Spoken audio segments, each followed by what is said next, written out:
Hello, hi everyone. How is everyone doing today? I hope that you're doing well, and thank you for being here tonight. And I just want to also say, before I go into the training, I just want to make sure that I'm streaming, so that's fine. I also want to say thank you. Thank you for being here. Thank you for um, showing up, and thank you for your subscriptions. I really do appreciate you being here, so thank you.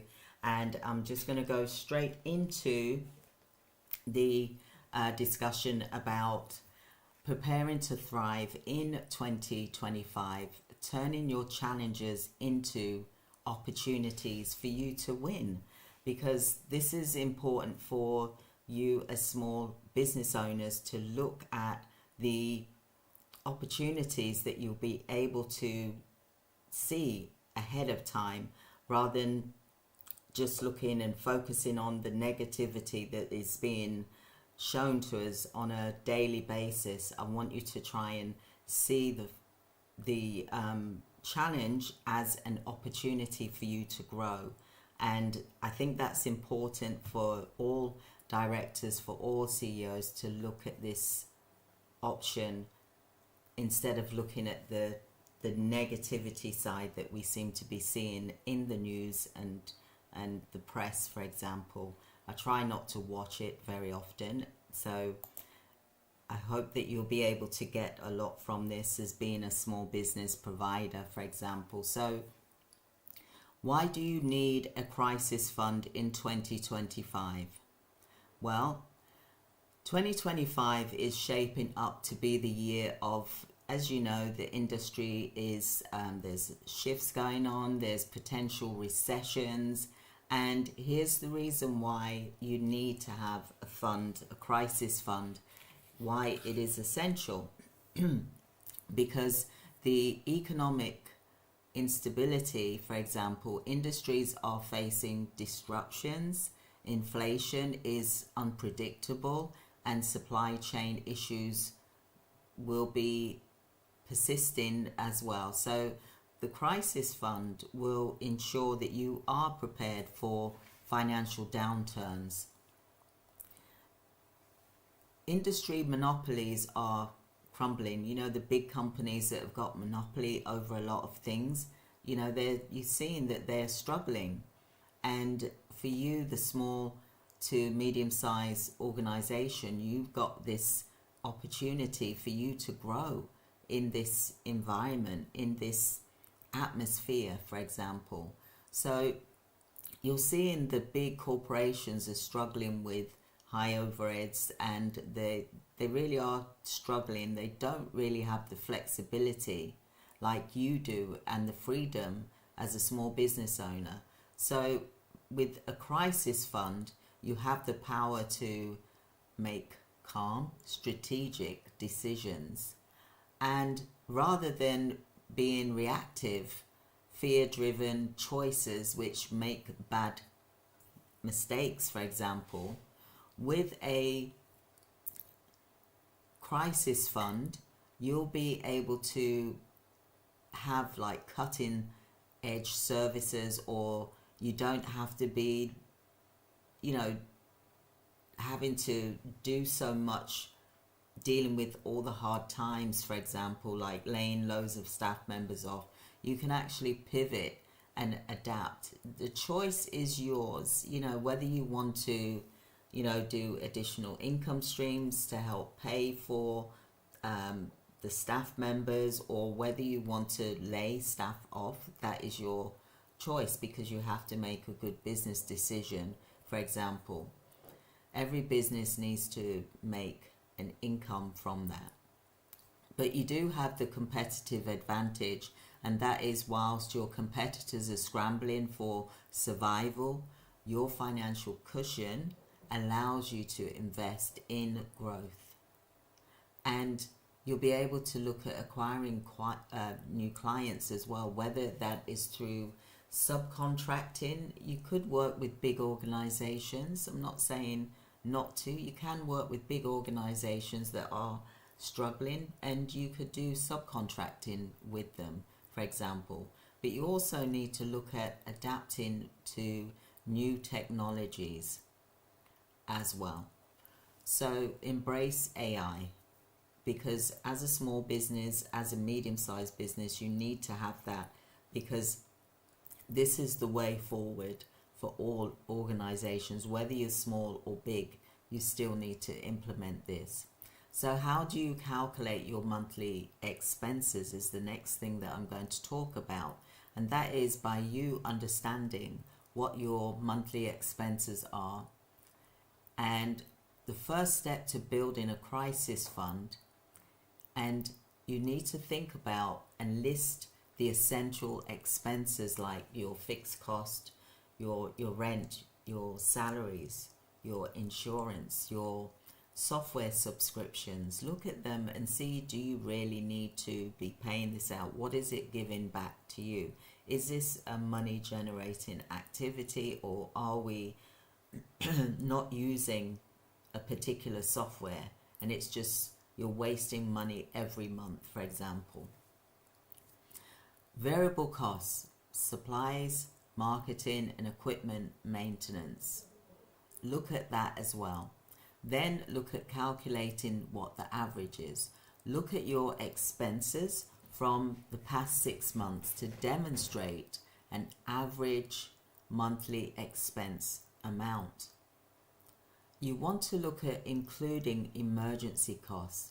Factor in potential unexpected costs like equipment repairs, legal fees, sudden drops in your revenue, because this can happen according to the seasons. You know, it could be busy December, for example, but you may be quiet in June, for example. So think about, you know, your business and you know when the quiet months are, because also what you've got to think about is the environment, the geographical location of where you are, because not one business is the same according to another in another geographical location, because the needs could be different, whether it's mental health, whether it's learning disability, whether it's personal care, whether it's elderly, whether it's dementia, whether it's young person, whether it's children's services.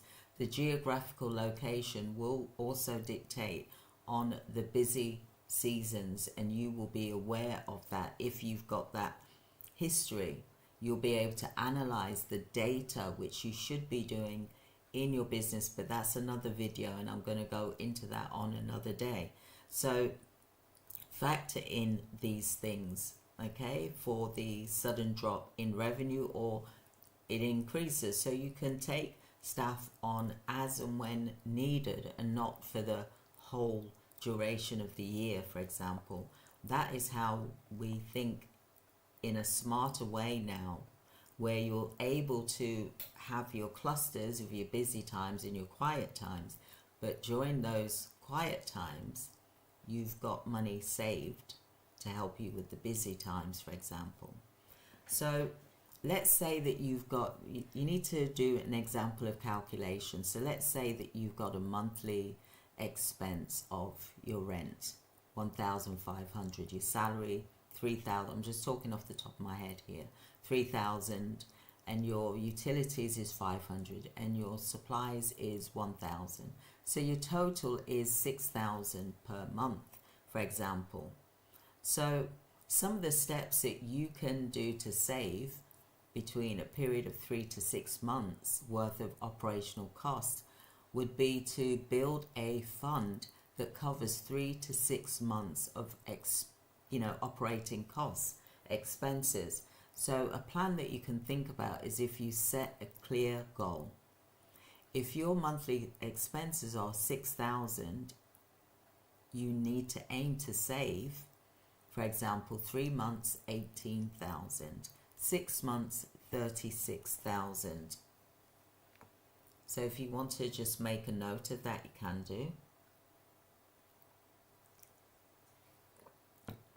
So create a savings timeline. You want to break the goals into manageable chunks, for example. So for example, you're saving 1,500 a month to reach your 18,000 savings in 12 months. So start small, but be consistent. So between 5 to 10 of your monthly revenue, you want to use that to gradually save as your income grows. That is how you build your crisis fund. And also you've got to look at your strategy. So when you have a particular good month, your busy period, you've got extra income, allocate extra profit to the crisis fund. Now, I'm not saying to throw it all in there, but another, say, 5% on top, for example, during those busy months, 3-4 months, for example. So how do you cut costs? You can look at cutting costs by using virtual assistant, remote workers. You can also look at cutting costs by using apprentice, the 16 to 18 year olds, for example, that are looking for work, that are, being supervised or going to college, for example, and then you can also supervise them as well. They're also £7.50 per hour, for example. So think about £7.55 per hour in the UK, for example, starting April 2025, for example. Identify what to delegate. What task can you delegate? Is it administration task, scheduling, emails, data entry, customer support, handling inquiries and follow-ups, for example, social media, content posting, community engagement, and basic graphic designs. Think about this because you do have to market in your business, for example. Cost saving example would be in our staff, $2,000 a month for a full-time employee versus a virtual assistant, 20 hours per week, because you don't need someone there full-time, because the 20-hour person a week can do the same work as what a 40-hour per week person would do. Yeah, seriously. So virtual assistants, for example, 20 hours a week, 400 a month, for example, that is a monthly savings of 1,600 per employee. Imagine that you can save for your crisis fund. It's so important to do that. You can keep one head staff member on, but look at this example that I'm explaining to you. You want to look at increasing your efficiency. So focus your time on high value activities like strategy, client acquisition, service delivery, while your VA handles the routine task, for example. Hire a specialized VA.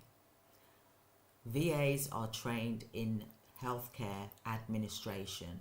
For example, we train our VAs in the GDPR and also HIPAA compliance if they're in the States, for example, and they are healthcare. The VAs, they are from HR department, for example, or they could be a nurse, for example, in somewhere abroad, for example. And they can provide professional support at a fraction of the cost for your organization. So what strategies can you use to automate savings and increase your revenue? Set up automatic transfers. Schedule a fixed percentage of your income, i.e. 10%, to transfer into your crisis fund each month. That is a non-negotiable. Round up and look at what apps are you using, like bank roundup features that automatically round up purchases and save the difference. So you can also do emergency fund account. Open a dedicated savings account for your crisis fund to avoid overspending on your day-to-day operations. You want to increase your revenue streams, and I've mentioned this quite a few times, because it's important to do that in this uncertain time. I'm not saying to run yourself ragged where you're going to be exhausted and burnt out. No, that's not the case. What I'm saying is that you can offer some new services, like, for example, you could do some coaching programs, you could do workshops, training for the service users or the relatives. You can offer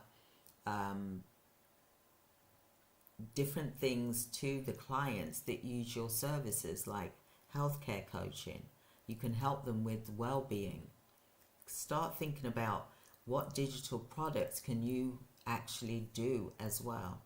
Now, I've mentioned about coaching programs, consultancy services. We are looking for coaches to train, but it will be your business, not ours. It will be your business, and you get to own your business. It's not a franchise, it's like a business opportunity. And if it's something that you're interested in, please do book a free discovery course so I can talk to you about this in greater depth, for example. But you can create digital products like ebooks, templates, online courses, for example. And like me, I create digital products. I've got a program where you're creating your own course, for example. You can do things like that and sell it that's relevant to what you do. There's also affiliate marketing that you can do. You can earn commission as well. You can also look at what tools and products can you earn commission from, for example. So I just wanted to talk to you about this in more depth. So I want to talk about the steps to take. Identify the giant weaknesses. Large corporations often have the following weaknesses, which you currently don't have. Slow to adapt because there's too much red tape, too much bureaucracy, rigid structures that make it hard for them to change quickly. Excuse me. High overheads. They have large offices, full-time staff, fixed cost, it reduces their financial flexibility. Lack of personalization. So big corporations often deliver impersonal services due to their scale. Resistance to innovations. So giants are hesitant to adapt to new technology or business models, making them fall behind.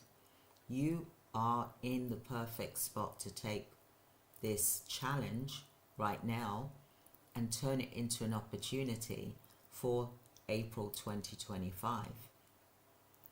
Whereas the big giants don't have that quickness, that flexibility to pivot and change. So some action steps here is like, you want to list what the weaknesses are and compare them to the strengths. So, for example, their weaknesses are slow to innovate. What are your strengths? You can quickly adapt using AI, virtual assistants, or automation, or apprentices, for example, young adults. Turn your weaknesses into strength. So transform your current challenges into your competitive advantage. Limited resources, efficiency. Your weaknesses could be smaller team, fewer resources, but your strength is that you can pivot quickly, adapt and learn these processes and use cost-effective ways, i.e. the apprentices, the virtual assistants, for example. Again, brand recognition. You want to personalize your service. Your weakness could be that you're not a household name like, the big guys are. But your strength is that you've got personalized care. and you can build a deeper client relationship because of it. Small client base, specialized niche services. Your weakness could be fewer clients compared to the big corporations, but your strength is focus on specialized services where you can be the expert. And I've spoken about this on numerous occasions on my previous videos, so you can have a look at my videos and you'll see that it's been spoken about, for example. So what you want to do is you want to create a list of your challenges, and then you want to look at how each of them can be turned around and flipped to your advantage. Another thing that you can do, you can leverage your agility as a small business owner. As a small business, you can outmaneuver the giants by being more flexible. And this can be done by adapting new technologies, implement AI tools, virtual assistants, telehealth services to stay ahead. You can do quick decision making without layered approvals, without you having to wait and adapt your strategy. You can do it fast. Example is offer new services. Adjust your pricing model if necessary, based on the client need. You want to be able to experiment and innovate as well. Try new marketing strategies, explore content creation. For example, YouTube. Look at me, I'm here on YouTube every single day.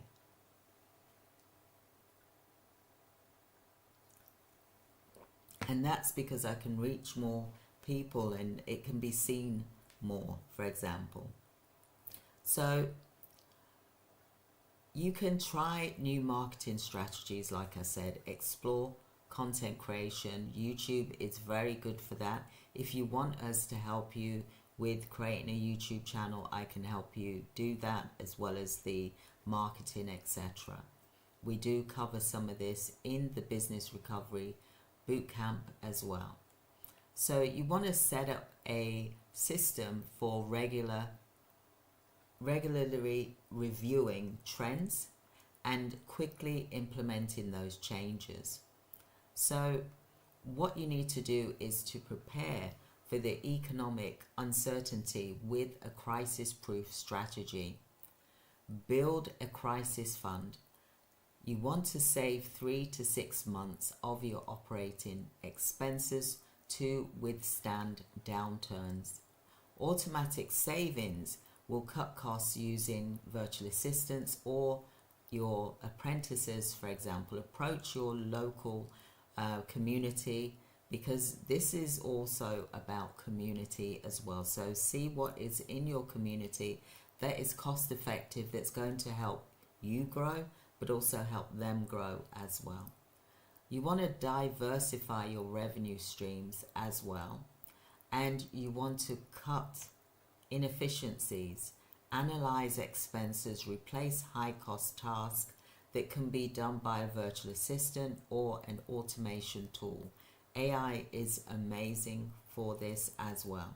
So some action steps that you can start, and you can start your plan and build your crisis fund by setting aside 10% of your monthly revenue.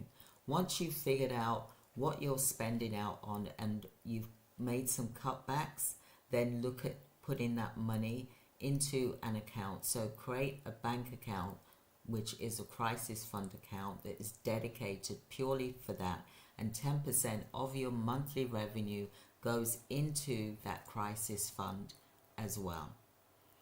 So let's look at you building your crisis fund. You want to be able to build it so that you bulletproof your business. You want to recession proof it. Financial security allows you to be confident, strategic, decision making person in a calm, cool, collective manner during uncertainty. So leverage your agility and dominate. adapt faster, innovate quicker, and stay ahead of the industry. Your chances now, directors, CEOs, your chances now. Become the David and Goliath. Mindset shift. See yourself not as the underdog, but as the strategic leader that you are, that can outmaneuver the giants. You want to become action orientated. So plan, pivot, and prepare. Your strength lies in your ability to move quickly and innovate and stay resilient. So, are you ready to dominate for 2025? If you're here, then yes, you are ready. So let's prepare to win together. And I would love for you to book a free 15-minute appointment here so that I can discuss further with you. We do have our 2 mini boot camps, which is on the 27th and the 28th of December. And it's from 2 p.m. to 7 p.m. Look, this strategy positions you to thrive where others will fall to the wayside. So let me know if you need more details, or is there something that you're going to implement from what I've discussed here, because it's so important for you to really take this on board. And the giants, for example, they're not your competitors right now. You are your competitor, and you can grow. By following these steps, it's going to help you to get stronger and stronger as each month goes by, so that when April 2025 comes, you're ready. You've got that crisis fund and you're ready. So I hope that you found this helpful today, and I really am looking forward to doing further trainings with you, and I want you to be able to really learn from this, because you're really at a strong advantage. You perhaps don't know it, but you really are at a strong advantage, and I want to see you grow and shine. I want to see that you have taken action and that you are implementing, and that you're actually created that crisis fund, that you've opened up that bank account to put that 10% each month once you've seen what your expenses are, because obviously you've got to check that out first and see what savings you can make without it causing harm to your business. So this is the reason why I'm doing this training, so that you can also understand the reasons why you need to create a crisis fund and what steps you can do to enable that to happen. So join me again tomorrow, and I'll have some more amazing information that's going to really help you, because like I said, the billionaires, the Warren Buffetts, the big organizations like Jeff Bezos and all of these, they're looking at this as an advantage. They're going to grow, and why should you not grow? Why should you shrink back? It's time for you to really take advantage of this and turn your challenge into an opportunity and grow. And that's what I want to see for all of you, is for you to grow and get stronger as each day goes by. Do drop a comment here. Let me know that you've opened up a crisis fund bank account. You can even do it online. That's how quick it is.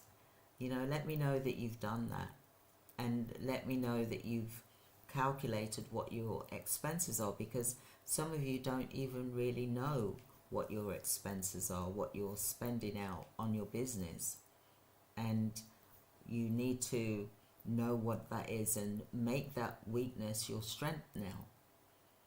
So I hope that was helpful for you. Thank you so much. If you've enjoyed today, please like and subscribe, and you'll get further notifications. Join me in my lives. Watch my videos here. You'll see some on this side as well as on this side, for example. And do join me for December the 27th and the 28th for the mini boot camp, which is, the boot camp, business recovery boot camp, because it's going to be amazing. All right, so thank you so much for joining me today. I've really enjoyed speaking with you all, and have a wonderful, blessed day, everyone. Take care. Thank you. Goodbye.